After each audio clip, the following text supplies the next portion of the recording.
지난주에 우리가 로마서 강의 31과를 통해서 로마서 12장 1절하고 그 다음에 2절에 있는 말씀을 저희가 이제 공부를 하게 됐습니다.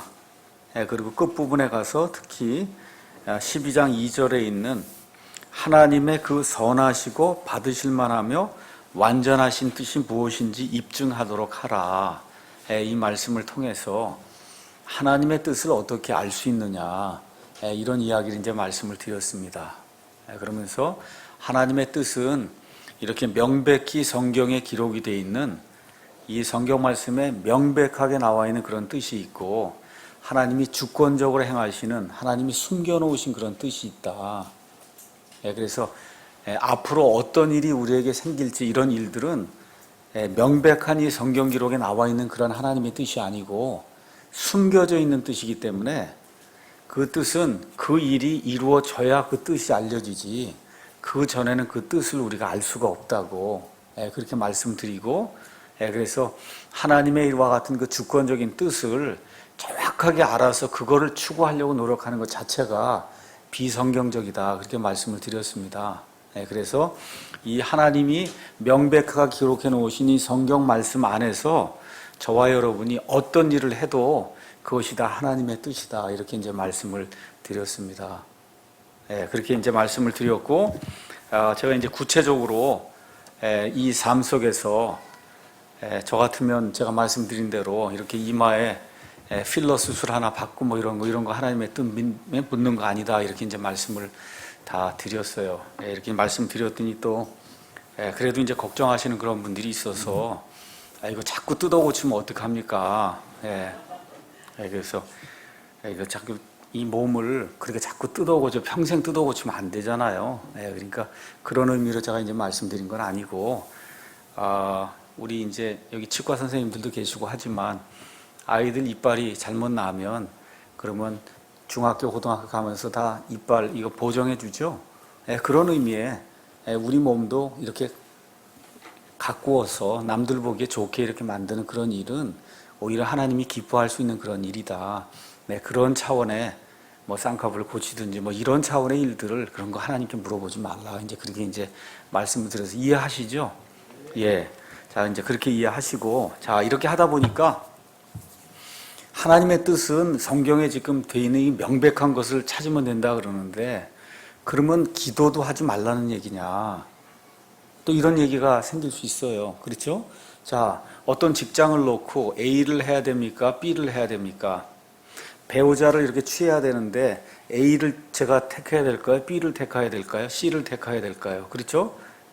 이 하나님의 명백한 뜻을 보면 거기에 전혀 어긋남이 없어요. 그런데도 그 안에 가서 보면, 살다 보면 A, B, C, D, E 뭐 이렇게 하고 이 선택할 수 있는 폭이 이제 많이 생기지 않습니까? 그렇잖아요. 그렇기 때문에 우리가 지금 기도를 해야 되는데, 하나님께서 명백하게 이 성경에 기록해놓은 그 뜻의 위배가 되지 않을 때에도 우리가 그럼 왜 기도를 해야 되느냐, 기도 안 하고 그냥 마음대로 해도 되는 거 아니냐. 그래서 제가 몇 가지만 제가 여러분에게 말씀을 드리고 12장 3절부터 끝까지 오늘 강의를 하도록 하겠습니다. 하나님의 뜻과 관련된 기도, 이렇게 성경이라는 명백한 하나님의 계시가 있는데 왜 하나님의 뜻을 구하기 위해서 또 그런 기도를 해야 되는가? 이 하나님의 그 명백한 뜻은 이 성경 말씀을 가서 보시면 디모데후서 3장 16절 17절에 이렇게 기록이 되어 있어요. 모든 성경 기록은 하나님의 영감으로 주신 것으로 교리와 책망과 바로잡음과 의로 교육하기에 유익하니 이것은 하나님의 사람이 완전하게 되어 모든 선한 일에 철저히 갖추어지게 하려 합니다. 그러니까 하나님의 이 명백한 뜻, 이 성경 말씀을 분명히 알게 되면 그럼 하나님이 기뻐하는 그런 일을 할 수 있다는 거예요. 그래서 여기 가서 보니까 하나님의 사람이 완전하게 돼서 모든 선한 일에 철저히 갖추어지게 하려고 하나님의 말씀이 주어졌다, 이렇게 기록이 되어 있습니다. 그렇죠? 그럼에도 불구하고 우리가 기도를 해야 돼요. 근데 기도를 하는데 우리 최강수 형제님 얘기한 것처럼 이 하나님의 명백한 뜻에 벗어나는 기도를 하는 경우가 너무 많다는 거예요. 여러분 이해하십니까? 그런 기도는 오히려 해가 되지 우리에게 유익이 되지 않는다는 겁니다. 다시 말씀드려서 성경의 충분성, 명백하게 드러나 있는 이 성경 말씀, 하나님의 뜻이라고 한 이 성경 말씀의 충분성을 인정하지 않는 기도는 오히려 해가 된다는 거예요.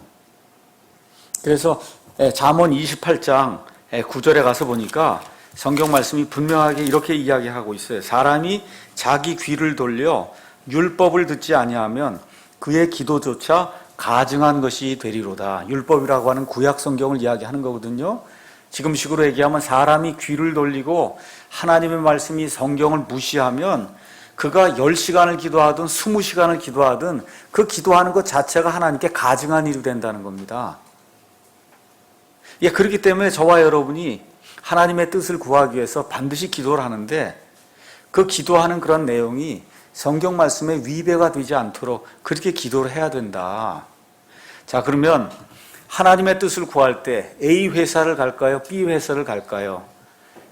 이 학교를 가야 될까요? 저 학교를 가야 될까요? 이 사람을 배우자로 택해야 될까요? 저 사람을 배우자로 택해야 될까요? 이런 문제 이제 우리가 가서 하나님께 기도할 때 왜 기도하는가 4가지만 여러분에게 말씀을 드리겠습니다. 첫째는 성경이 이렇게 주어졌어도 이 성경 말씀을 바르게 해석하지 못하면 이 명백한 하나님의 뜻을 이해할 수가 없지 않습니까? 그렇죠? 그러니까 저와 여러분이 하나님께 기도할 때 하나님, 제가 이런 것들을 지금 선택해서 하나님의 뜻대로 좀 살고자 하는데 하나님의 말씀에 위배되지 않게 제가 하고 싶습니다. 그걸 하기 위해서는 이 명백한 이 성경 말씀을 문맥에 맞게 제가 제대로 해석을 해서 하나님의 뜻이 왜곡이 되지 않도록 그렇게 행해야 될 그런 필요가 있기 때문에 제가 하나님께 기도를 드립니다. 이 기도가 있어야 된다는 거죠.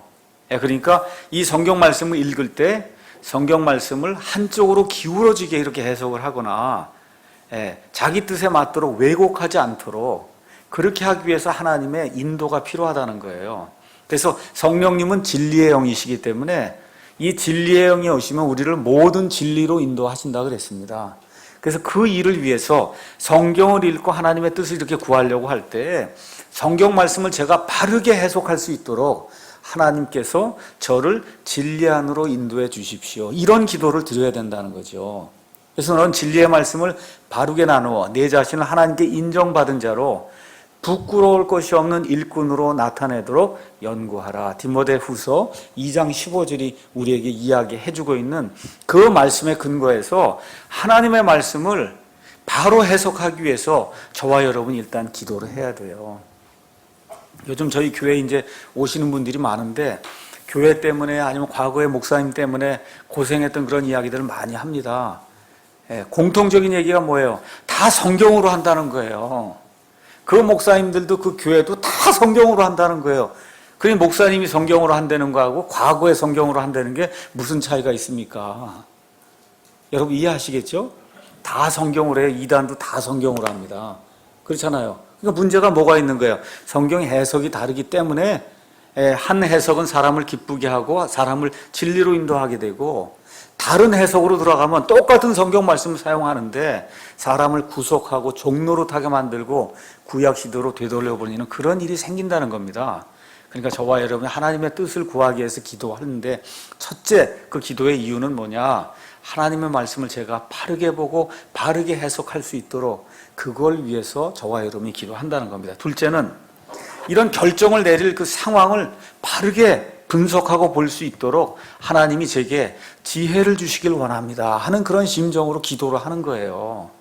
제 눈에는 A도 맞고 B도 맞고 다 C도 맞는 것 같은데 하나님 이 상황을 제가 잘 분석할 수 있도록 하나님께서 제게 지혜를 주시기 바랍니다. 제가 말씀드렸죠? 이 성경 말씀에 위배가 되지 않으면 여러분이 어떤 일을 해도 하나님이 기뻐하세요. 그럼에도 불구하고 A냐 B냐 C냐가 나와 내 주변에 있는 그런 많은 사람들에게 영향을 미치기 때문에 내가 그럼에도 불구하고 바르게 선택을 해야 된다 그 얘기입니다. 그래서 이 상황을 제가 제대로 잘 판단할 수 있도록 하나님께서 지혜를 주시기 바랍니다. 이런 의미에서 하나님의 뜻을 구하면서 기도하는 거예요. 셋째는 성경에 복종할 수 있는 겸손과 영적 훈련을 위해서 하나님께 기도를 합니다. 다시 말씀드려서 성경이 원하는 것과 내 소욕이 부딪힐 때가 또 있습니다. 이렇게 될 때 내 자신을 부인할 수 있도록 하나님께 간구하는 거예요. 하나님, 제가 보기 이게 좋은 것 같은데 성경 말씀이 이게 좀 위배가 되는 것 같고, 그렇죠? 이럴 때 방법이 없잖아요. 내 자신을 죽이고 나를 겸손하게 해야 이제 되는 그와 같은 순간이 오는 건데, 이거를 제가 잘 감당할 수 있도록 하나님께서 은혜를 베풀어 주시기 바랍니다. 이렇게 이제 기도하는 겁니다. 그 다음에 맨 마지막으로는 하나님의 주권적인 권리를 인정할 수 있도록 제가 하나님께 이제 기도를 드리는 거예요. 그래서 예수님께서 십자가에 달려 죽기 전에 가능하시면 이 잔을 내게서 옮겨달라고 하나님께 기도하면서 맨 끝에 뭐라 그래요? 그럼에도 불구하고 내 뜻이 아니라 아버지의 뜻대로 되길 원합니다. 맞죠? 그러니까 하나님의 주권적인 그런 권리가 있다는 거죠. 그 권리 내가 하기 싫음에도 불구하고 그게 하나님의 뜻이라면 제가 하나님의 뜻을 이루길 원합니다 라고 그렇게 기도할 때 그게 하나님의 뜻을 구하는 그런 기도라는 거예요. 여러분 이해하시겠죠? 그러니까 이거 기도를 드릴 때도 성경 말씀에 근거해서 지식과 그 다음에 자기가 가지고 있는 논리와 이성과 상식과 그 다음에 하나님의 영의 인도를 받아서, 그래서 내 것이 아니라 하나님의 것이 추구가 되고, 그래서 하나님이 영광을 받을 수 있도록, 그래서 맨 끝에 하나님이 존귀를 받을 수 있는 그런 방향으로 모든 일이 이루어지기를 원합니다. 이런 차원에서 우리가 기도를 드린다는 겁니다. 아시겠죠? 그냥 막 떼를 쓰는 것이 아니라. 그래서 이런 것을 벗어나서 쓸데없는 일로 1시간, 10시간, 100시간 기도해도 하나님이 보실 때 가증한 것이 될 수 있다는 거예요. 가증한 것이 될 수 있다. 그래서 이런 내용들을 이제 보시면서 맨 끝에 있는 내용은 잠언 3장 5절에서 6절에 있는 그런 말씀입니다. 내 마음을 다하여 주를 신뢰하고 내 자신의 명철을 의지하지 말지어다. 내 모든 길에서 그분을 인정하라. 그래야만 그분께서 내 행로들을 지도하시리라. 그러니까 기도하실 때 이 마음을 가지고 우리가 기도하자는 거죠. 그렇게 되면 이 하나님의 명백한 뜻을 분명하게 성경을 통해서 알게 되고, 모든 일에서 하나님을 인정하려고 하는 그런 마음을 갖게 되면 하나님께서 우리가 다녀야 될 그 행로들, 우리가 길을 가면은 이 길로 가는 저 길로 가는 게 행로거든요. 그 행로들 하나님이 인도해 주신다는 겁니다. 그래서 이러한 마음 자세를 가지고 그리고 하나님의 뜻을 추구하게 되면 하나님이 기뻐하시는 그런 일들이 우리 삶 속에서 분명히 이루어질 수 있다. 이렇게 이제 말씀을 드릴 수 있습니다. 자, 여기까지 이제 말씀을 드리고 다시 이제 로마서 12장 3절로 이제 넘어가겠습니다.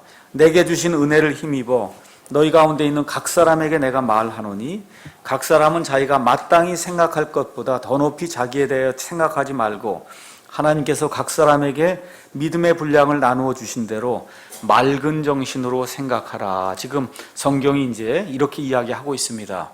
지난주에도 말씀드렸듯이 로마서 1장부터 11장은 사람이 구원받는 방법에 대해서 하나님이 말씀해 주시고, 12장부터 16장은 구원받은 사람이 그러면 어떻게 살 것인가에 대해서 말씀해 주세요.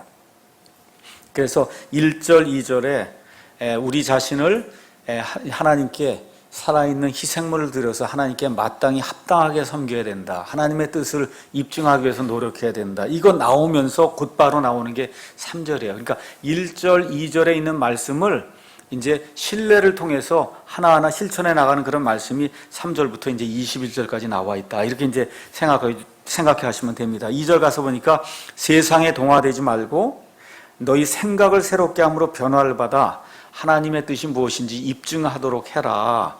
그렇게 하는 일이 먼저 여기 3절에 가서 보니까 뭐냐? 겸손하게 행하는 거라는 겁니다. 겸손하게 행하는 거다.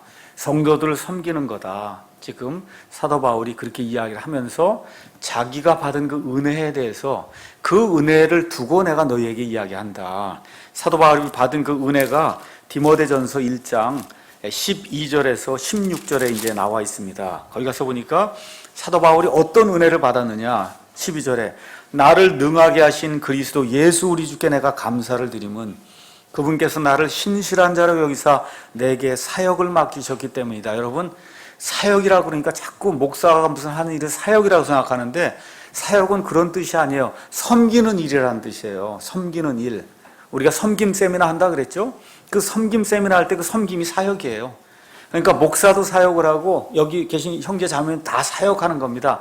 사역이 무슨 특별한 일이 아니에요. 섬기는 게 사역이에요. 영어로 미니스트리, 미니스터 한다. 이거 섬긴다는 뜻이에요. 그러니까 하나님이 자기를 신실하게 여겨서 섬기는 일을 줬다는 거예요. 섬기는 일. 내가 예전에는 신성모독하는 자요, 핍박하는 자요, 해를 끼치는 자였으나 도리어 긍휼을 얻게 되면 내가 믿지 아니하는 가운데 알지 못하고 그것을 하였기 때문이라. 과거에 구원받기 전에 우리가 부끄러운 일들을 많이 했습니다. 알지 못해서. 사도 바울도 지금 그 얘기를 하는 거예요. 예수님의 교회를 핍박하고 예수님 믿는 사람들 잡아다가 옥에 쳐넣고 때리고, 이런 일들 내가 알지 못해서 그랬는데 하나님이 그걸 다 용서해 주셨다는 거죠. 14절에 우리 주의 은혜가 그리스도 예수님 안에 있는 믿음과 사랑과 함께 넘치도록 내게 풍성했다. 15절 이것은 신실한 말이요 온전히 받아들이기 합당한 말이니 곧 그리스도 예수님께서 죄인들을 구원하시려고 세상에 오셨다는 말이로다. 죄인들 중에 내가 우두머리니라. 사도 바울이 구원받았음에도 불구하고 지금 현재형으로 구원받았음에도 불구하고 내가 죄인들 중에 우두머리라. 이렇게 이야기하면서 이 죄인을 사랑해 주신 그 하나님의 은혜, 이걸 생각할 때 성도들을 섬기지 않을 수가 없다. 지금 그렇게 이야기를 하는 겁니다. 자, 그러면서 여기 3절에 있는 말씀을 가만히 보니까 맨 끝에 맑은 정신으로 내 위치가 교회에서 어떤 위치에 있는가를 맑은 정신으로 생각을 하라는 거예요. 사도 바울이 지금 얘기하는 겁니다. 맑은 정신으로. 이게 무슨 얘기냐 하면 모든 사람이 교회 안에서 섬겨야 될 위치가 있다는 겁니다. 근데 이걸 맑은 정신으로 생각을 못하면 그러면 어떻게 돼요? 이게 해롱해롱되면 이런 정신으로 잘못해서 자기를 잘못 평가하면 교회에 유익이 안 된다는 거예요. 여러분 잘 생각하셔야 돼요. 지금 사도 바울이 지금 얘기하는 게 모든 그리스도인은 교회에서 자신의 영적 선물과 영적으로 이 성도들 섬길 수 있는 그 사역이 무엇인지 바르게 평가해야 된다고 지금 사도 바울이 이야기하는 겁니다. 자기의 선물을 평가하고 인식하는 건 아주 좋은 일이에요. 그렇게 하라 그러니까. 근데 맑은 정신으로 제대로 못하고 자신을 잘못 평가하면 그러면 모두에게 해롭다는 거예요. 본인에게도 해롭고 교회에도 해롭고. 근데 이게 잘못 평가하는 데는 과대평가도 있고 과소평가도 있다는 겁니다. 여러분 아시겠죠? 나에 대해서 과대하게 평가하는 사람이 있어요. 또 나에 대해서 나는 똥 같은 사람이라 그러고 이렇게 낮게 평가하는 그런 사람이 있어요. 근데 둘 다가 다 성경 가서 보니까 교만의 결과다 그렇게 이야기하거든요. 그러니까 사도 바울이 지금 우리에게 뭐라고 권면하냐, 정신을 똑바로 차리고 맑은 정신을 가지고 우리의 위치가 교회에서 어떤 일로 섬겨야 될 그런 위치에 있는가를 맑은 정신을 가지고 바르게 판단하는 그 일이 지금 중요하다 그렇게 이제 이야기하는 겁니다. 그래서 갈라디아서 6장 3절에 사도 바울이 이제 이야기한 것처럼 우리 자신이 우리 자신에 대해 평가를 잘못 내리면 문제가 생긴다는 겁니다. 6장 3절에 만일 어떤 사람이 아무것도 아니면서 스스로 무엇이나 되는 것으로 생각하면 자기를 속이나니, 이런 사람이 교회 안에 많이 넘치게 되면 교회가 문제에 휩싸이게 된다는 거죠. 그래서 내 자신의 위치를 분명히 알아야 된다. 특별히 내가 아무것도 아닌 사도 바울의 말처럼 신성모독하는 자요, 좀 하나님께 무익한 그런 존재였는데 하나님이 그럼에도 불구하고 나를 신실한 자로 여기셔서 섬기는 일을 맡겨, 이런 정신이 돼야, 그래서 나를 nothing, 아무것도 아닌 거로 인정할 때 하나님이 이 nothing에서 something을 만들어낸다는 거예요. 무언가를 만들어내신다는 겁니다. 이게 사역이다 이렇게 이제 생각을 하시면 돼요. 그러니까 쉽게 말씀드리면 창세기에 가서 보니까 하나님이 아무것도 아닌 곳에서 이 세상의 모든 걸 만들어내시죠. 있는 데서 만든 게 아니라 아무것도 아닌 것을 만들어내는 이러한 심정을 가지고 정말 나는 하나님 앞에 아무것도 아니지만 하나님이 나를 빚으셔서 나를 쓰시면 제가 무익하지만 하나님이 섬기시는 그런 일, 섬기라고 하신 그런 일 제가 감당하겠습니다. 이렇게 겸손하게 하나님 앞에 나아가게 될 때 하나님이 일을 맡긴다는 겁니다. 이사야서 6장에 가서 보시면 이사야가 환상을 보죠. 거기 가서 보니까 하나님의 왕좌에 하나님이 앉아 계시고 스랍들이 날아다니면서 거룩하다 거룩하다 거룩하다 이런 모습을 보니까 하나님의 그 존귀와 이런 존귀와 이런 것들을 가만히 보니까 너무너무 부끄러운 거예요. 그렇죠? 그래서 나는 완전히 저주받은 사람입니다 하고 하나님 앞에 자기 자신을 내어놓을 때 하나님께서 이 숯불을 가져다가 입을 지져주시고 그 이후에 우리가 누구를 보내며 누가 우리를 위해서 갈고 할 때 내가 여기 있습니다 하고 이게 사역이 이런 방식으로 이렇게 바뀌어져야지 제가 다 할 수 있습니다 뭐 하고 이렇게 나가면 그거 이미 다 끝났다는 거예요 이게. 그래서 저와 여러분이 우리 자신에 대해서 바른 평가를 내리고 겸손히 행하게 될 때, 특별히 베드로전서 5장 5절 가서 보니까 교회 안에서 젊은 사람들이 겸손하게 자기 자신을 낮추게 될 때 하나님이 그를 들어서 쓰실 것과 같은 때가 있다. 그래서 겸손하게 행하라고 하나님이 이야기하시는 겁니다. 이러면서 3절 끝에 가서 보니까 하나님께서 각 사람에게 믿음의 분량을 나누어 주신 대로, 이러니까 이게 믿음이 또 구원받을 때 받는 그런 믿음인가 이렇게 생각하면 안 됩니다. 여기부터 나오는 거는 섬기는 데 필요한 믿음이에요. 섬기는데. 이 하나님의 백성을 섬기는데 믿음이 다 하나님이 이제 주시는데 그 믿음의 분량대로 이제 주신다. 이제 그렇게 이제 이야기를 하고 있는 겁니다. 자, 그래서 결론의 말씀을 드리면 개개인이 하나님이 자기에게 주신 자신의 선물들을 깨달아 알고 내겐 이런 선물이 있구나. 믿음으로 그것들을 수용하고 하나님의 영광을 위해서 그 선물들을 쓰면 하나님께서 놀라운 방법으로 일하신다는 거예요. 그래서 그 개인도 행복하고 교회도 행복하고 그런 일이 이제 생길 수 있다고 성경이 이제 이야기해 주는 겁니다.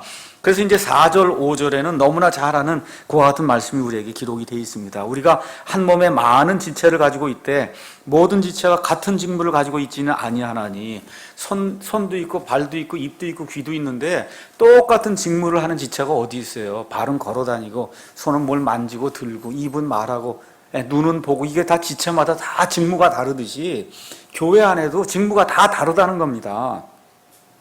이와 같이 우리도 여럿이지만 그리스도 안에서 한 몸이요 각 사람이 서로 지체이니라.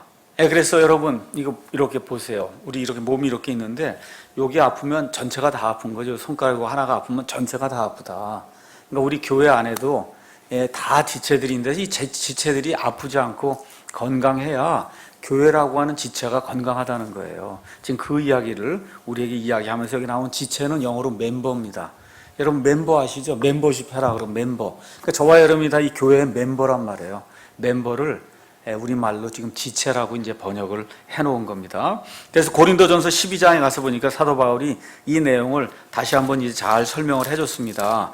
고린도전서 12장 12절부터 31절에 가서 보니까 몸은 하나이며 많은 지체를 가지고 있고 그 한 몸의 모든 지체가 많아도 한 몸인 것 같이 그리스도도 그러하시니라. 이렇게 쭉 이야기하면서 15절에 만일 발이 이르되 나는 손이 아니니 몸에 속하지 아니한다면 이런 이유로 그것이 몸에 속하지 아니하냐. 몸에 속한다는 거예요. 손도 속하고 발도 속하고 귀도 속하고 입도 속하고 다 속하는데 18절에 그러나 이제 하나님께서 친히 기뻐하시는 대로 지체들을 그것들을 각각을 몸 안에 두셨는지라. 그래서 귀, 입, 뭐 할 거 없이 이런 모든 것들을 하나님이 기뻐하신 대로 두신 거예요. 저희가 원해서 귀가, 코가 이런 데 붙어 있는 게 아니고 하나님이 필요하다고 생각해서 하나님의 목적을 위해서 이 모든 지체들을 몸 안에 두셨다. 그렇죠? 20절. 그러나 이제 그것들이 많은 지체이나 그럼에도 오직 한 몸이라. 그렇기 때문에 21절에 나와 있는 것처럼 눈이 손에게 이르기를 나는 보는 일을 하는 매우 중요한 일을 하니까 너는 아무것도 아니다. 그렇게 얘기하면 안 된다는 거예요. 눈도 필요하고 손도 필요하고 발도 필요하고 심지어 모두 필요하고 손톱도 필요한 거. 이거 손톱 아무것도 아닌 것 같아도 이 손톱도 필요하고 이 머리카락이 아무것도 아닌 것 같아도 이 머리카락이 반드시 필요하다는 겁니다. 그러면서 결국 22절에 뭐라고 얘기하냐 하면 더 약하게 보이는 몸의 그 지체들이 더욱더 필요하고 또한 우리가 덜 귀한 것을 여기는 몸의 그 지체들 이것들에게 우리가 귀한 것을 더 풍성히 주며 우리의 아름답지 못한 부분들은 아름다운 것을 더 풍성히 얻는다. 우리가 괜찮아 보이는 거 치장하는 사람이 있어요? 여러분 우리 자매님들 이렇게 화장하고 할 때 내가 보기에 좀 아닌 것 같다 거기다 자꾸 뭘 바르잖아요. 맞습니까? 그런 부분을 더 보기 좋게 하려고 마찬가지라는 거예요. 교회 안에도 그냥 둬도 괜찮을 그런 지체가 있고 자꾸 꾸며주고 도와주고 아름답게 만들어줄 그런 지체가 있다는 겁니다. 그 일을 어떤 지체가 해야 돼요? 꾸미지 않아도 될 그런 지체가 그런 지체들 위해서 자기 것을 내어놓고 희생을 해야 그래야 된다. 성경이 이제 그렇게 이야기를 해주고 있는 겁니다. 자, 이런 이야기를 하면서 6절부터 8절에는 교회 안에 하나님이 우리에게 주신 영적인 선물이 있다고 이제 이야기를 해주고 있습니다. 6절에 그런즉 우리에게 주신 은혜에 따라 우리가 다른 선물들을 가지고 있으니 대언이면 우리가 믿음의 분량대로 대언하고 혹은 사역이면 우리가 우리의 사역하는 일로 섬기며 가르치는 자는 가르치는 일로 섬기고 권면하는 자는 권면하는 일로 섬기며 주는 자는 단순함으로 그 일을 하고 다스리는 자는 부지런함으로 긍휼을 베푸는 자는 즐거움으로 할 것이니라. 이렇게 이제 돼 있습니다. 여기 가서 보니까 우리에게 다른 선물들이 있다는 거예요. 개역성경에 그 은사라고 표현했습니다. 선물 영어로 가서 보면 기프트로 돼 있어요. 아주 간단해요. 하나님이 우리에게 선물을 주셨다는 거예요. 근데 그리스 말로 가서 보시면 그 선물이 카리스마로 돼 있어요. 카리스마. 참 어떤 사람이 카리스마가 있다. 그게 천부적 재능이 있다 그런 뜻이에요. 그렇거든요. 그럼 카리스마는 또 어디서 나오냐면 카리스란 단어에서 나와요. 카리스가 뭐냐? 은혜란 뜻이에요. 그러니까 하나님이 은혜로 주시는 선물, 그거를 한자로 풀어놓은 게 뭐예요? 은사입니다. 왕이 내려주는 선물 하사 품할 때 그 사자 있죠? 하사 하신다 하자. 그 사자하고 은혜로 준다는 은 합쳐져 갖고 이 개역성경 이런 걸 다 선물로 번역을 안 하고 은사로 번역을 했어요. 근데 은사가 원래는 이 그리스말을 따져보면 맞는다고 이야기할 수 있지만 그렇지만 가장 좋은 말은 그냥 선물입니다. 선물. 하나님이 교회를 위해서 여러 선물을 주셨다는 건 너무 쉽게 이야기하면 선물을 주셨어요. 근데 모두에게 은혜를 주기 위해서 선물을 줬다는 겁니다. 자, 그래서 이 선물, 여기에 대해서는 여기 나와 있는 로마서 12장도 선물에 대해서 얘기하고 고린도전서 12장에서 14장도 하나님이 교회에 주신 선물에 대해서 얘기하고 에베소서 4장도 교회에 주신 선물에 대해서 이야기합니다. 자, 일단 선물이 뭔가 제가 여기 나와 있는 대로 읽겠습니다. 여기 로마서 12장에 가서 보니까 이 선물이 뭐야? 대언. 그 다음 사역은 섬기는 것도 선물이에요. 잘 섬기는 것도 선물이란 말이에요. 그 다음에 또 뭐가 있어요? 가르치는 것도 선물이고, 그 다음에 권면하는 것. 그래서 일반 교회에서는 권사라 그러죠. 그게 권사예요. 가르치는 거 권면을 잘하는 사람이 권사입니다. 이거는 물론 직무를 얘기하는 게 아니라 권면을 잘하는 것도 하나님이 교회를 위해서 주신 선물이다. 그 다음에 또 뭐 있어요? 주는 자, 헌금을 잘 드리는 것도 선물이라는 거예요, 이게. 여러분 이해하시겠죠? 그 다음에 또 뭐라 그래요? 다스리는 것, 교회를 잘 다스리는 것도 하나님의 선물이고, 긍휼을, 남을 불쌍히 여기는 것도 선물이다. 지금 그렇게 이야기하는 겁니다. 이해하시겠죠? 또 선물이 고린도전서 12장에 나와 있습니다. 고린도전서 12장에는 특별히 어떤 권능과 상관이 있는 그와 같은 선물에 대해서 성경 이야기하고 있는데 12장 1절 형제들아 이제 나는 영적 선물들에 관하여 너희가 모르기를 원치 아니하노라 해서 영적인 선물이 어떤 것이 있느냐 거기 가서 보니까 어떻게 돼 있냐 하면 8절에 어떤 사람에게는 성령을 통하여 지혜의 말씀을 이런 선물도 있다는 겁니다. 다른 사람에게는 같은 성령을 통하여 지식의 말씀 지혜로운 말을 하는 것 또 많은 지식을 가지고 모든 걸 잘 설명하는 이거 하나님이 교회에 주신 선물이라는 거예요. 그 다음에 9절에 가서 보니까 다른 사람에게는 같은 성령을 통하여 믿음을 여기 나온 믿음도 구원받는 믿음 얘기하는 거 아닙니다. 그 다음에 다른 사람에게는 같은 성령을 통하여 병 고치는 선물을 준다는 거예요. 병을 고칠 수 있는 그런 선물. 그 다음에 다른 사람에게 기적들 행하는 선물. 또 다른 사람에게는 대언하는 선물. 다른 사람에게 영들 분별하는 선물. 다른 사람에게는 여러 종류의 타 언어들을 말할 수 있는 그런 선물. 또 다른 사람에게는 타 언어들을 통역하는 그런 선물. 그런데 거기 가서 보니까 이 모든 것은 같은 그 한 성령께서 행하사 자신의 뜻대로 각 사람에게 개별적으로 나누어 주시는 것이니라. 그럼 제가 한번 여쭤볼게요. 이거 받고 싶다고 받을 수 있는 거예요?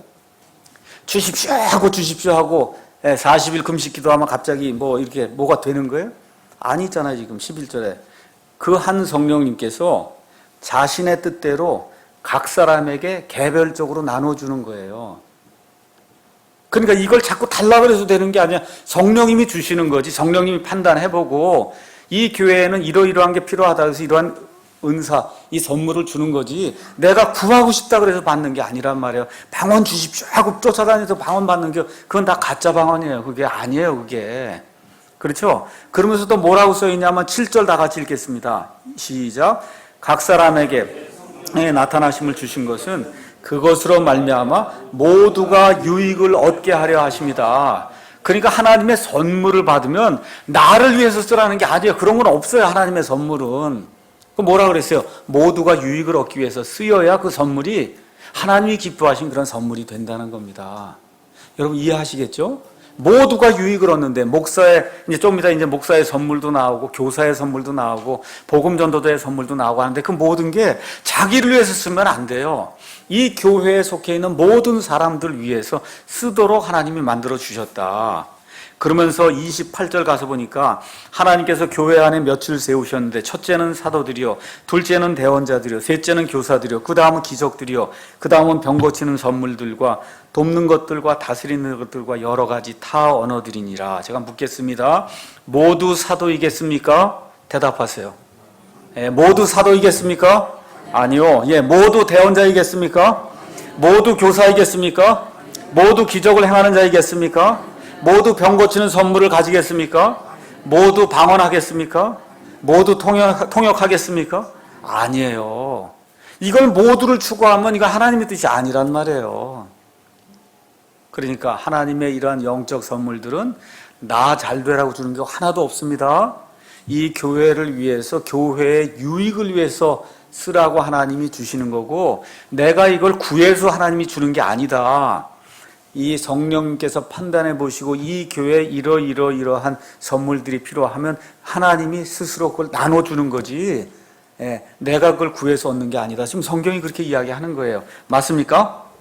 예, 그래서 이 영적 선물은 믿음 안에서 하나님과 그분의 말씀에 주의를 기울이며 성도들을 세워주기 위해서 사용을 해야 된다. 성경이 지금 그렇게 이야기하고 있습니다. 자, 한 군데만 선물을 더 보면 선물이 이제 끝이 납니다. 에베소서 4장에 가서 보니까 예수님께서 승천하시면서 교회에 선물을 주셨다. 그렇게 기록이 되어 있습니다. 여기 에베소서 4장 8절. 그러므로 그분께서 이르시기를 그분께서 높은 곳으로 올라가실 때 포로로 잡힌 자들을 포로로 이끄시고 사람들에게 선물들을 주셨도다 하시느니라. 예수님께서 죽었다가 묻혔다가 땅속에 지옥에 가셨다가 다시 이제 승천하셔서 이제 올라가시면서 여기 땅에 남아있는 그 자신의 사람들에게 선물들을 줬다는 거예요. 그 선물들이 11절에 나와요. 그분께서 더러는 사도로, 더러는 대언자로, 더러는 복음 전도자로, 더러는 목사 겸 교사로 선물을 줬다는 거예요. 그러니까 이 목사의 은사가 있는 게 아니라, 아시겠죠? 목사를 교회에 선물로 줬다는 뜻이에요. 뭐 하라고 그렇게 했다는 거예요? 12절. 이것은 성도들을 완전하게 하고 섬기는 일을 하게 하며 그리스도의 몸을 세우게 하려 합니다. 그러니까 성경에 나와 있는 이 선물은 여러 종류가 많습니다. 근데 궁극적으로 뭐예요? 여기 나와 있는 성도들을 완전하게 하고 섬기는 일을 하게 하며 그리스도의 몸을 세우게 하려고 하나님이 선물을 주신 거지, 혼자 잘 먹고 잘 살라고 준 게 아니라는 거예요. 이걸 잘 이해하셔야 목사로서, 복음 전도자로서, 교사로서 이런 일들을 제대로 감당할 수 있다는 겁니다. 이런 것들 가운데 성경이 완성이 되면서 하나님이 폐하신 그런 선물들이 있어요. 어떤 선물? 기적을 행하는 거, 병들을 고치는 거, 그렇죠? 사도, 그 다음에 대언하는 거, 그 다음에 방언하는 거, 방언 통역하는 거, 이런 것들은 잠정적인 그런 선물로 하나님이 주신 거예요. 이 성경 기록이 없기 때문에 어떤 사람이 나가서 하나님이 이렇게 말씀하십니다, 하나님의 말씀을 이렇게 전달하게 될 때 이 사람이 전하는 말이 정말 하나님의 말씀인가 아닌가를 하나님이 확증해 주시기 위해서 잠정적으로 그 사람을 통해서 죽은 사람들 일으키는 그와 같은 기적도 보여주시고, 또 사도 바울과 같은 경우에 딴 지역에 가서 말씀을 전하려고 하는데 그 지역의 말을 모르니까 어떻게 해요? 딴 나라 말을 해서 그 말을 가지고 그 사람에게 예수 그리스도의 복음을 사도 바울이 한 번도 배우지도 않았는데도 불구하고 그 나라 말이 나오도록 하나님이 잠시 동안 만들어주는 그와 같은 방언의 그와 같은 이 선물을 주시고, 또 방언을 가지고 그냥 하면 안 되는 경우가 있으니까 어떻게 통역하는 그러한 선물을 주시고, 그렇죠? 또 병을 고칠 수 있는 그러한 선물을 주시고, 하나님이 잠정적으로 그와 같은 일들을 행하시고, 이제는 더 이상 사도가 없어요. 사도는 예수님을 봐야 사도예요. 그런 사도가 없습니다. 이제는 대언자가 없어요. 하나님에게 직통 계시를 받는 그런 대언자는 없습니다. 또 지금 이 시간에 나가서 이 방언을 해야 될 그런 필요가 전혀 없거든요. 다른 나라 말을. 그렇기 때문에 방언이라고 하는 그런 게 전혀 필요가 없어요. 방언이 필요가 없으니까 또 모두 필요가 없어요. 통역하는 게 필요가 없어요. 병 고치는 신유의 은사 지금 필요 없습니다. 요한 1서 5장에 나와 있는 것처럼 예수님 안에서 우리가 가지고 있는 확신인 곧 이것이니 뭐예요? 우리가 하나님의 뜻대로 무엇이든지 구하면 그분께서 우리 말을 들어주신다는 겁니다. 그 누가 아프면 아버지든 어머니든 목사든 옆에 있는 이 성도 누구든지 가서 같이 기도해주고 하나님께 나아가서 그렇게 병을 고치고 하나님께서 원하시는 그런 방법대로 병원도 다니고 수술도 받고 이 모든 것들도 하나님이 사람들을 사용해서 약을 통해서 이루도록 하나님이 만들어 주신 거예요. 그와 같은 그 섭리들을 통해서 이렇게 해서 병도 낫게 되고 이렇게 되도록 하나님 만들어 주신 거지 어떤 사람에게 딱 손대면 그냥 병이 낫는 거 이런 일은 없습니다. 오직 마귀 들린 사람만 그런 일들을 할 수 있어요. 그런 초자연적인 그런 일을 추구하는 것 자체가 신비주의요. 하나님이 원치 않은 겁니다. 그래서 이런 일들 저와 여러분이 잘 기억하시면 좋을 것입니다. 그래서 여기 나오는 거 보니까 첫째로 대언이다. 대언은 하나님의 말씀을 대신 전하는 거예요. 쉽게 말씀드리면 직통 계시를 받는 거예요.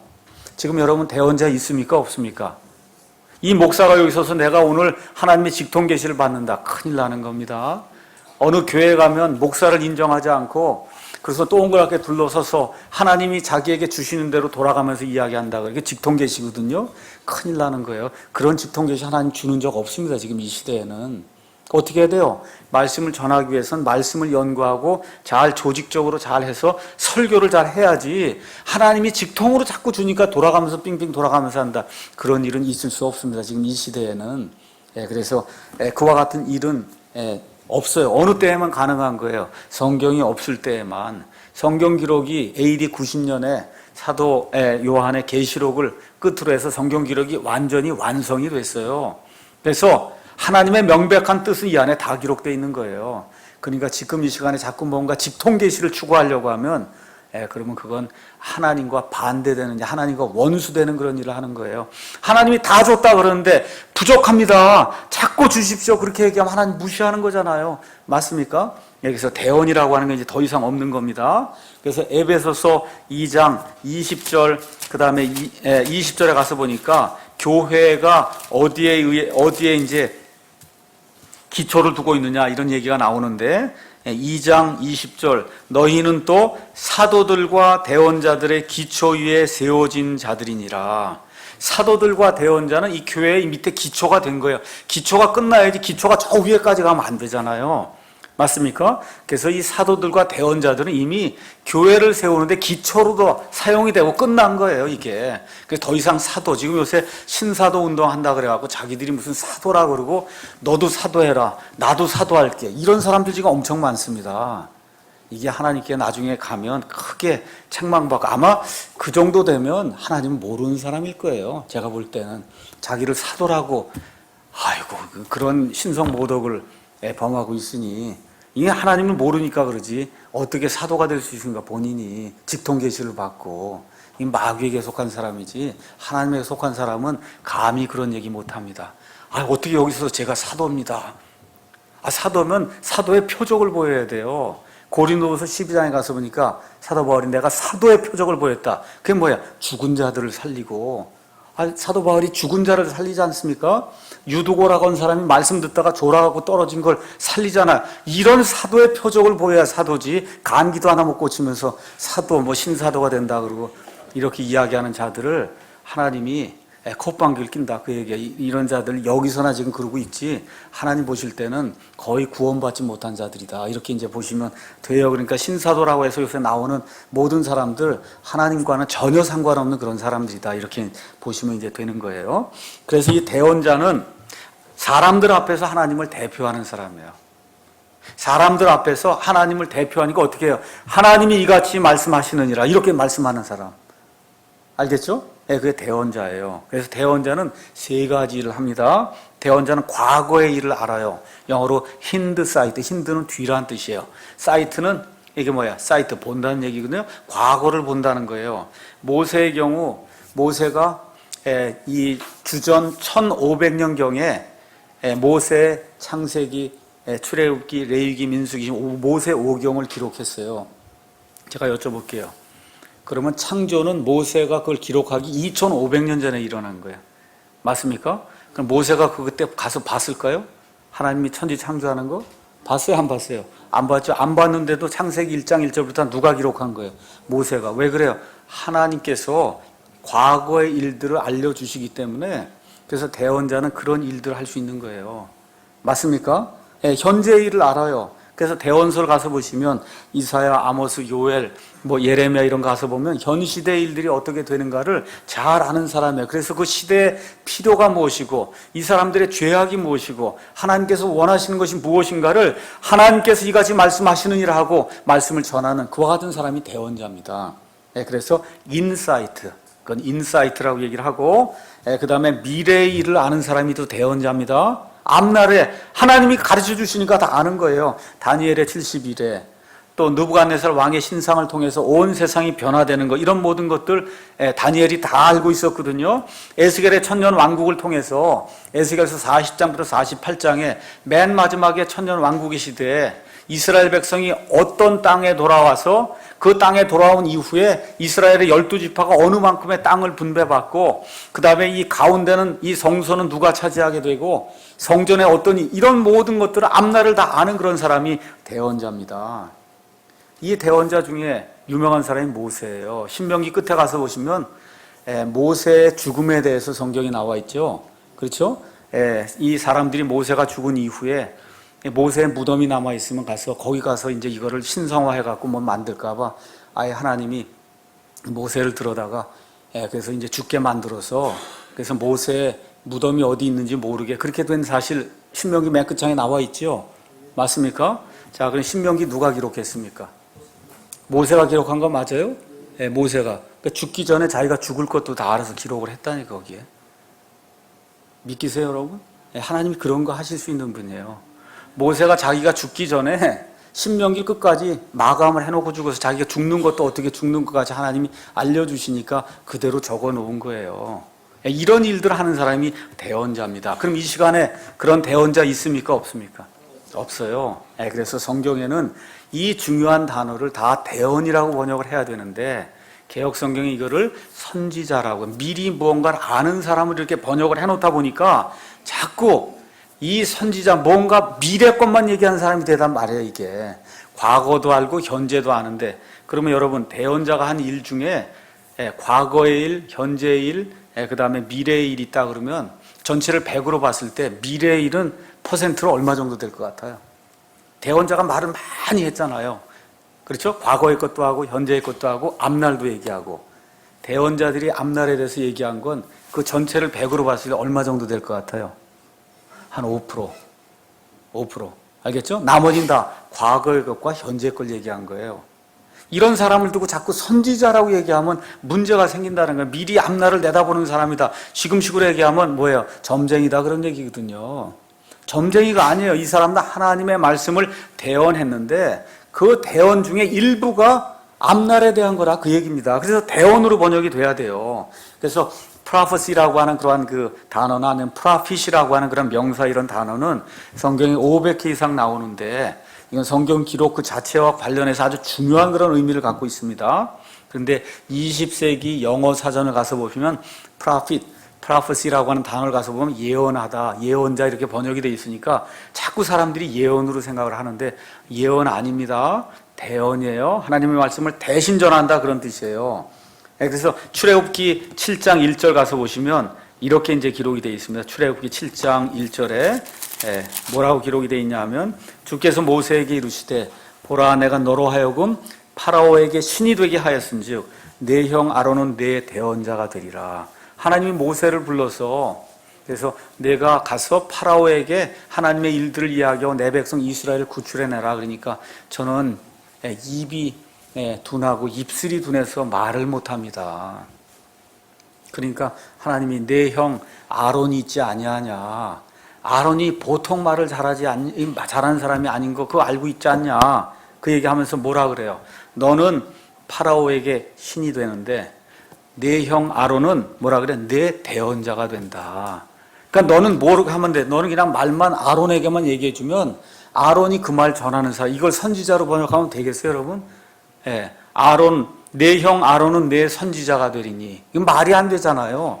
맞습니까? 뭐가 돼야 돼요? 대언자가 돼야죠. 대언자. 그래서 성경은 처음부터 끝까지 prophet 아니면 prophecy라고 하는 이런 단어를 대언 아니면 대언자라고 이렇게 이야기를 하고 있는 겁니다. 이런 중요한 이런 말씀이 성경에 굉장히 많은데 이런 모든 구절들, 많은 구절을 개혁 성경은 이걸 선지자, 그 다음에 예언 이렇게 이제 번역하다 보니까 문제가 생기는 거예요. 특히 어디서 문제가 생겨요? 고린도전서 14장에 방언이 있고 예언이 있다. 그거를 예언을 앞날을 내다보는 걸로 그렇게 하고 예언 기도 받으러 다니니까 이 땅에 점쟁이들이 이렇게 많은 거예요. 예수님을 믿으면서도. 예언이 아닙니다. 뭐예요? 대언이에요. 대언. 왜 대언이 필요했어요? 고린도 교회에. 성경 기록이 아직 완전하게 주어지지 않았으니까 성도들이 이렇게 모여서 하나님의 말씀을 할 때 하나님의 직통 계시가 임했단 말이에요. 이렇게 하나씩 이렇게 직통 계시가 임했단 말이에요. 근데 너도 나도 일어나서 이게 하나님의 직통 계시라 그러면 문제가 되니까 거기에 아예 기록을 해놨죠. 고린도전서 14장에 뭐라고 기록이 돼 있냐? 예를 들어 27절 같으면은 방언 같은 경우도 만일 어떤 사람이 알지 못하는 언어로 말하거나 두 사람이나 많아야 세 사람이 순서대로 하고 말하거든 한 사람은 통역할 것이요. 그러니까 심지어 방언을 해도 순서대로 하고 반드시 통역이 있어야 된다는 겁니다. 통역. 이 대언도 모두 마찬가지예요. 근데 통역하는 자가 없으면 교회 안에서 잠잠하고 자기와 하나님께만 말해라. 29절 대언자들은 두 사람이나 세 사람이 말하고 다른 사람은 어떻게 해요? 판단해야 돼요. 다 직통 계시를 받았다고 하는데 이 직통 계시가 잘못되면 어떻게 돼요? 그러니까 하나님 뭐라 그래요? 한 사람은 판단을 해라. 이게 진짜인가 아닌가? 여러분 아시겠습니까? 이러던 때가 있었다는 거예요. 언제? 이 신약 성경이 완전히 기록되기 전에는 중구난방으로 하나님의 직통 계시가 임했다고 해서 교회에 문제를 일으키던 때가 있었다는 겁니다. 그러니까 하나님 뭐라 그래요? 그렇게 하면 안 되니까 방언하는 자도 반드시 통역을 해서 이게 무슨 뜻인지 알아야지. 그렇지 않습니까? 그렇지 않으면 아무 소용없다는 거예요. 대언하는 사람도 이게 진짜 하나님 말씀인가 아닌가를 한 사람이 반드시 보고 판단을 해야 된다. 그러면서 30절에 만일 곁에 앉아있는 사람에게 어떤 것이 계시가 되면 계시가 된다면 직통으로 알겠습니까? 먼저 하던 사람은 잠잠할지니 모든 사람이 배우고 모든 사람이 위로받게 하기 위하여 너희가 다 한 사람씩 대언해야 된다. 그러니까 한 사람씩 대언, 직통 계시를 하나씩 받아갖고 이렇게 해야 된다. 그러면서 32절, 33절에 대언자들의 영은 하나님의 무슨 은사를 받았다고 한 그 사람들의 영은 대언자들에게 통제를 받나니. 그러니까 어떤 사람이 그러죠. 하나님의 직통 계시가 임했으니까 나는 30분, 1시간 얘기해도 아무 문제가 없다. 아니에요. 통제를 받아야 된단 말이에요. 통제를. 아시겠죠? 이거 보니까 아닌 것 같아요. 그러면 통제를 받아야 되는 거예요. 통제를. 33절 성도들의 모든 교회에서처럼 하나님은 혼란의 창시자가 아니요 화평의 창시자니라. 여러분 그럼 이런 걸 가만 가서 보시면 신약 성경이 이루어지기 전에는 혼란이 교회에 굉장히 많았겠죠. 맞습니까? 얼마나 혼란이 많았겠어요. 다 직통 계시를 받는데 그렇잖아요. 얼마나 어려움이 많았겠어요. 이 하나님의 계시가 완전히 주어지기 전에는. 그러니까 이 고린도 교회에 이런 문제가 생기기 시작한 거예요. 그래서 지금 이 시대에 하나님의 이 온전한 말씀이 우리에게 주어졌기 때문에 이런 혼란이 더 이상 없는 거예요. 그런데도 불구하고 동그랗게 앉아갖고는 하나님이 해주시는 대로 서로 일어나서 해야 된다고 또 얘기하면 내가 해야 된다고 지금도 그런 사람들이 있어요. 내가 해야 된다고 너 거 아니라 그러고. 이런 시대는 이미 지났습니다. 이런 시대가. 자, 그래서 지금은 직통 계시를 받는 그런 대언자가 없습니다. 그 다음에 이제 마지막으로 섬김에 대해서. 섬김은 말 그대로 겸손히 섬기는 그와 같은 선물이에요. 그래서 여러분 집사라고 하는 말 영어로 디콘. 집사라고 하는 말이 섬기는 자라는 뜻이에요. 섬기는 자. 그래서 마가복음 10장 45절에 있는 것처럼 나는 섬김을 받으러 오지 아니하고 오히려 섬기며 많은 사람을 위해 내 목숨 생명을 대성물로 주려고 왔노라. 우리 예수님의 그 말씀을 기억하시면 됩니다. 그 다음에 가르침이라고 하는 게 있는데 그거는 성령님에 의해서 교리를 주입하는 거예요. 그러니까 교회 오면은 가르침을 많이 받아야 됩니다. 근데 직통 계시를 받는 대원자와 달리 교사는 성령님의 조명하에서 성경 말씀을 부지런히 연구해서 가르쳐야 되는 거예요. 이렇게 하다 보니까 잘 들으셔야 돼요. 교사의 가르침은 오류가 있을 수 있어요. 제가 이 자리에 서서 가르치는 것에는 오류가 있을 수 있으니까 조심해 듣는 건 여러분이 해야 된다는 거예요. 목사도 노력해야죠. 예, 바르게 가르치려고. 근데 이 목사나 이 교사가 가르치는 것에는 한계가 있어요. 사람인지라 잘못 가르칠 수 있다는 겁니다. 이해하시겠어요? 그러니까 여러분이 잘 판단해서 성경 말씀을 보고 아니구나. 그럼 목사에게 와서 얘기해야 돼요. 아, 이거 오늘 잘못한 것 같습니다. 그럼 보고 맞으면 다음 주에 고쳐야 되는 거예요. 이거 제가 지난주에 잘못 가르친 것 같습니다. 아시겠죠? 예, 그렇게 이제 해야 되는 겁니다. 그 다음에 권면하는 거. 이거는 위로를 주고 격려를 주고 도움을 주는 그런 것도 선물이라고 이야기하고 있습니다. 그 다음에 주는 것, 헌금. 주는 거 뭐 딴 거 있어. 돈 주는 거지. 대부분의 경우가. 그렇잖아요. 남을 위해서 돈을 주고 헌금을 하고 한 이런 일들은 다른 이들의 필요를 만족시키는 건데 이 일은 어떻게 하라 그랬어요? 단순하게 해라. 아, 내가 100원 냈으니까 하나님이 1000원으로 갚아주시기. 이런 마음 가지면 안 된다는 거예요. 지금 오순절교회에서 하는 게 단순함이 없이 헌금하는 거거든요. 내가 10원 하면 하나님이 100원으로, 그렇죠? 1000원 하면 10,000원으로. 이거 안 되는 거예요, 이게. 어떻게, 단순하게. 예, 다른 사람들의 그 필요를 내가 채워줘야 되겠다고 단순하게 하라고 성경이 이제 이야기하는 겁니다. 그 다음에 다스리는 것. 교회의 리더십, 지도자가 되는 걸 이야기하는 거예요. 이 사람들 어떻게 하라고요? 부지런히 해라. 그러니까 성도들 섬기고 성도들이 교회를 잘 이끌고 하는 그런 일들도 부지런히 해야 된다. 이렇게 이제 이야기하고, 긍휼을 베푸는 것은 기쁨으로 불쌍히 여기는 그런 마음으로 하라고 성경이 우리에게 이야기하고 있는 겁니다. 그래서 여기 로마서 12장에 나와 있는 이 선물들 가서 보면 대언이라고 하는 그런 선물을 빼고는 교회 시대에 항상 존재하는 거예요. 근데 저와 여러분이 자꾸 영적인 선물 뭐 이런 걸 간구하다 보면 그러면 망각하는 게 있어요. 우리에게 하나님이 주신 제일 큰 선물, 가장 큰 선물이 있는데 그걸 자꾸 망각하고 요만한 걸 자꾸 달랄 때가 많거든요. 가장 큰 선물은 하나님의 영원한 생명이에요. 하나님의 영원한 생명을 받은 게 하나님이 우리에게 주신 가장 큰 선물입니다. 네. 그래서 요한일서 5장 11절에서 12절 이런 데 가서 보시면 하나님의 생명 그 자체가 하나님이 우리에게 주신 가장 큰 선물이다. 두 가지만 얘기하고 마치겠습니다. 교회 안에 여러 가지 선물들이 있는데 한 가지만 자꾸 강조하면 그런 교회에 문제가 생긴다는 거예요. 여러분, 이 몸에 지체가 있는데 이 몸의 지체가 균형 있게 돌아가야지. 자꾸 이 손만 커져 손이 조그맣게 커지면 이게 사람이 어떻게 되겠어요? 안 되지 않습니까? 머리만 이만하게 커지고 나머지 안 자라면 어떻게 되겠어요? 그러니까 이 교회에 하나님이 선물을 주실 때에는 균형 있게 주신다. 균형 있게.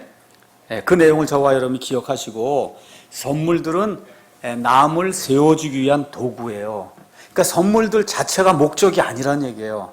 제가 어떤 선물을 받았으면 남을 돕기 위해서 그걸 써야지, 나 자신의 유익을 추구하는 것은 하나님이 그 선물을 주신 그런 목적이 아니다. 그래서 고린도 교회가 성경에 나와 있는 교회 중에 가장 문제가 많은 저급교회입니다. 저급교회, 너무 문제가 많으니까 자그마치 한 30장 고린도 전서 후서에서 사도 바울이 기록을 하거든요. 좋은 교회, 에베소 교회, 빌립보 이런 데 4장. 쓸 말이 없어요. 더 이상 할 말이 없어요. 교회가 잘하고 있으니까. 문제 덩어리가 되니까 하나님 이만큼 해갖고, 그렇죠? 주는데, 자, 그 교회를 본받으려고 노력하잖아요. 지금 현대교회들이. 그렇죠? 은사 달라 그러고. 그런 게 아니다. 그래서 고린도 교회의 가장 큰 문제가 뭐예요? 성령님의 선물들은 있는데 성령님의 열매가 없다는 거예요. 그래서 열매가 중요해요. 선물이 중요한 게 아닙니다. 열매가 중요한 거예요. 그래서 그 성령의 열매, 우리 갈라디아서 5장 22절에서 23절 가서 보니까 이렇게 돼 있죠. 성령의 열매는 사랑과 기쁨과 화평과 오래 참음과 부드러움과 선함과 믿음과 온유와 절제니 이 같은 것을 대적할 법이 없다. 그래서 저와 여러분의 삶 속에 선물이 아니라 뭐가 넘쳐야 돼요? 열매가 넘쳐야 됩니다. 이것이 하나님이 기뻐하시는 그런 일이다. 이렇게 이야기하고 오늘 강의 마치겠습니다. 기도하겠습니다.